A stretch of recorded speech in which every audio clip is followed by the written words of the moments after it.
Alors, bonjour, bonjour, je me présente Katia Tarantola-Chanteloup. Je suis coach conférencière et j'accompagne les femmes à révéler leur talent, leur identité, de reprendre confiance en elles, retrouver l'estime d'elles-mêmes, faire sortir en elles leur force féminine intérieure pour créer l'histoire à succès qu'elles méritent en tant que femmes et créer la vie qu'elles méritent.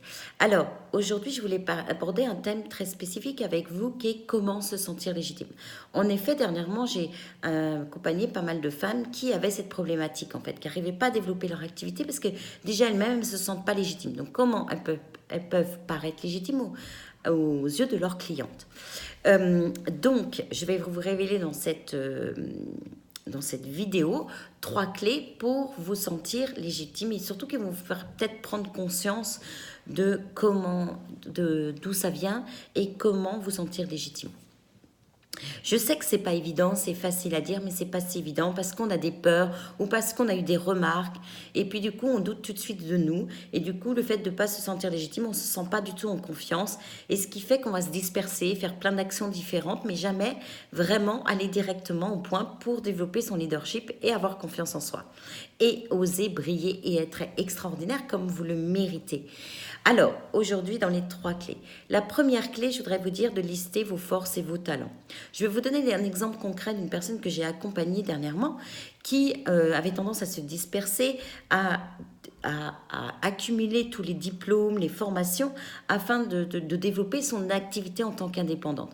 Pour elle, c'était devenir indépendante. Donc, elle avait un diplôme dans le sport, elle avait un diplôme une formation en tant que coach, elle vendait des produits alimentaires, elle distribuait des produits alimentaires exceptionnels, et puis elle avait aussi fait une formation dans les fleurs de bac.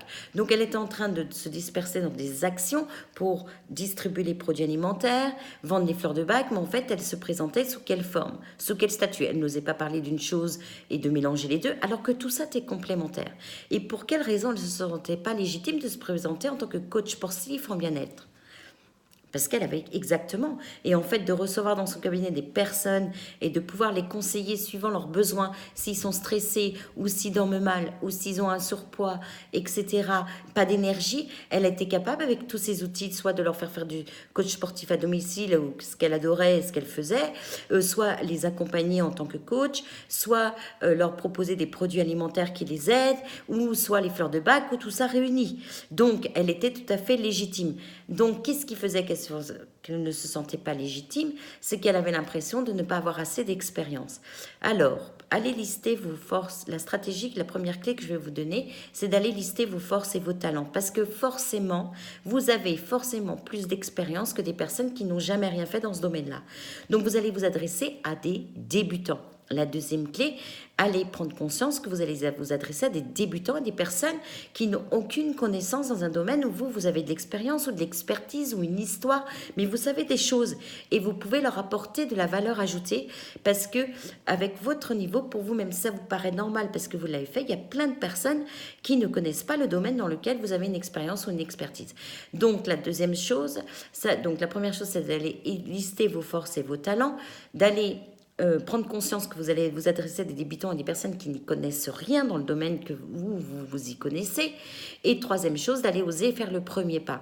D'oser faire le premier pas et de vous lancer, de vous tester, parce que vous allez vous adresser à des personnes à laquelle vous allez apporter énormément de choses avec vos forces, vos talents, vos expériences, votre histoire, etc.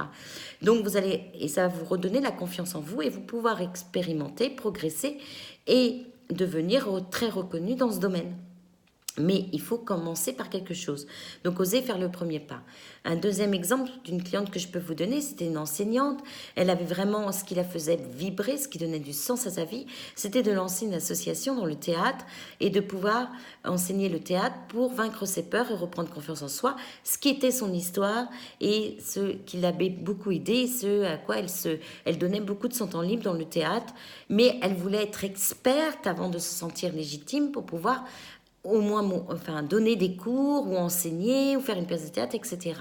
Donc, du coup, elle n'osait jamais passer à l'action. Et en fait, eh bien, suite à un accompagnement ensemble, du coup, elle a osé se lancer dans le théâtre et du coup, elle a commencé avec ses copines, elle a osé un premier pas et qui ont trouvé ça génial. Et puis, elle a osé le faire à ses élèves au collège puisqu'elle était enseignante et ils ont trouvé ça tellement super. Les enseignants aussi, les autres enseignants qui ont également fait appel à elle pour intervenir dans leur classe. Puisqu'elle avait, de toute façon, même si elle n'était pas prof reconnue, elle pouvait attendre des années pour être reconnue en tant que prof national au théâtre de Paris ou je ne sais quoi, ou d'être reconnue par des gens très connus dans le domaine. Donc elle avait quand même plus de connaissances que des personnes qui ne s'y connaissaient pas. Et elle apportait déjà énormément de valeur ajoutée, elle a eu du succès. Donc c'est de lister vos forces et vos talents, votre expertise par rapport à votre expérience. Et puis de savoir que vous allez vous adresser à des débutants et d'oser le premier pas, puisque ça va vous redonner confiance en vous et de pouvoir vous expérimenter, progresser en étant légitime et de définir exactement le statut sur lequel vous vous présentez. Donc voilà, c'était ma vidéo pour vous aider à vous sentir légitime et développer votre activité pour atteindre votre cap en 2019. N'hésitez pas à laisser vos commentaires sous cette vidéo et je vais vous mettre le lien. Allez cliquer sur le lien pour que vous avez votre plan d'action offert et allez programmer de suite pour vous aider à débloquer votre situation vous-même, puisque quand on est seul dans son brouillard, c'est pas évident. Donc pour vous aider à débloquer la situation, je vous offre votre plan d'action avec une séance de coaching offerte de 30 minutes. Donc vous pouvez déjà aller cliquer sur le lien et pour aller prendre rendez-vous. Alors je vous souhaite une merveilleuse journée et à bientôt.